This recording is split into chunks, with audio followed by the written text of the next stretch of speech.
Right, after we've done the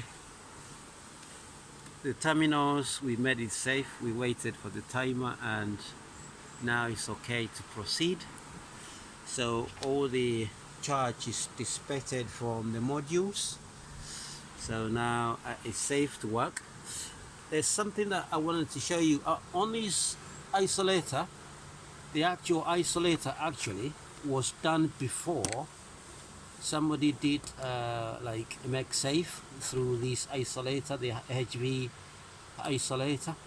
But the problem is, if these isolator terminals, the cabling, the wiring is not right, bearing in mind that the underneath the car, the wiring is horrible. I mean, some of the wires might be stripped off, might be wanked off, whatever. It could be possible that this isolator would not be able to work because the wiring is not there. So even if it's done this, don't trust this because the wiring might not be correct underneath, and so it won't be effective to disconnect the HV voltage. If the wiring was okay, if everything was okay underneath, then you can trust it, and it will work as it's intended. But because the wiring is not it's not good, it's all straight and in pieces, you can't trust it. So that's why I ignored this in the first instance, to go straight to the main terminal intervention to make it safe. Right, okay, so let's go on and strip this car up here to get these covers off. And yeah, so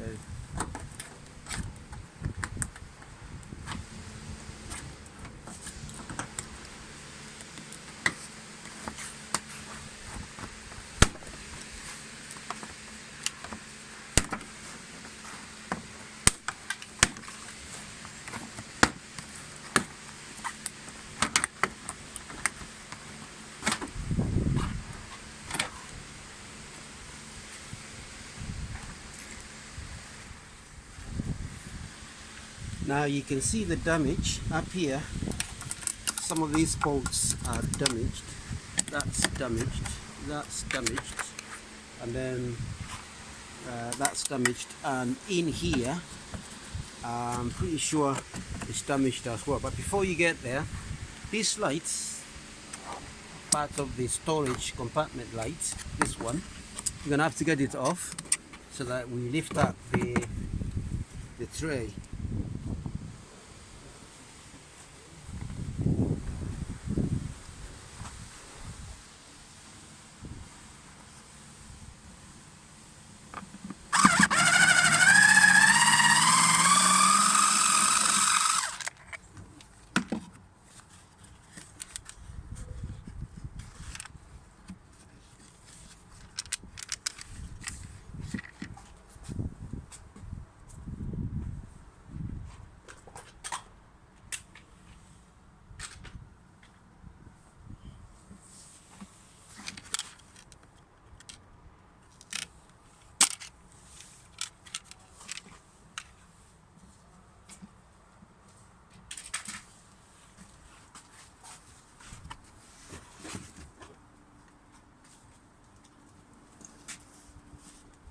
So you can see that tray cover is kind of wrinkled here at the corner, and I suppose that's the impact where the damage hit.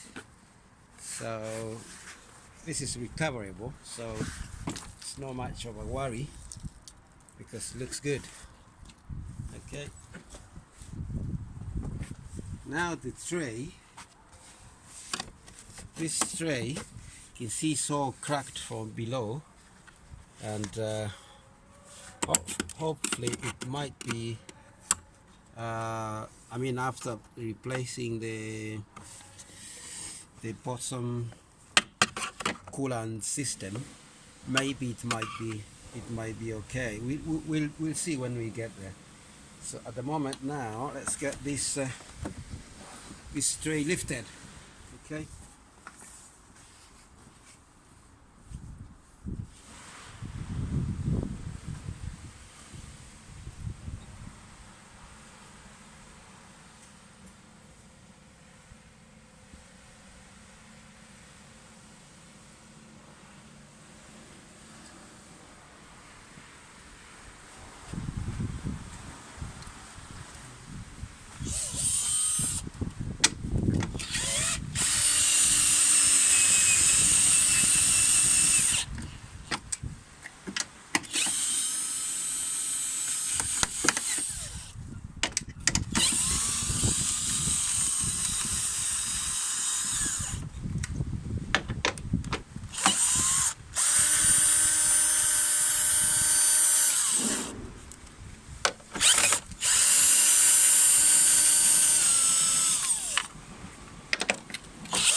take a look at that.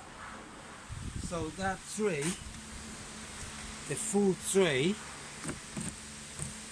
is scratched.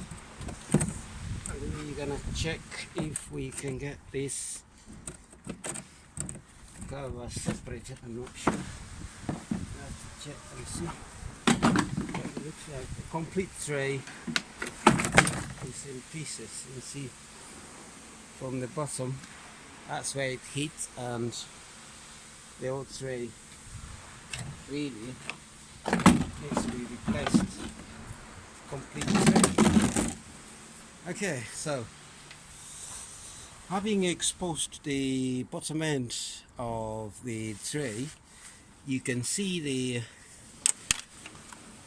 coolant system. The coolant system is all in pieces, so that old system has got to come out, and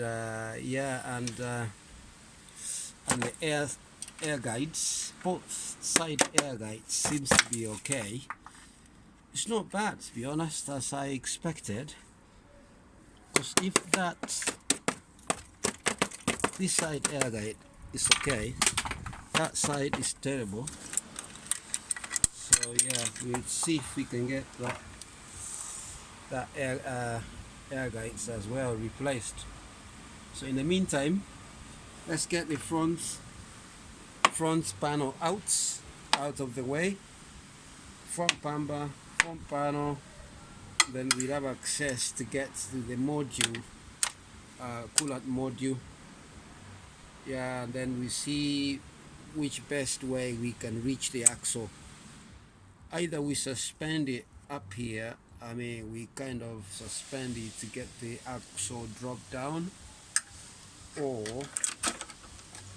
we get everything go down all together, because the wiring is much of our concern. Some of these wires, like you can see up here, some of the wirings are okay, but from below they are all in pieces, so we can't be sure until we get there. Yeah.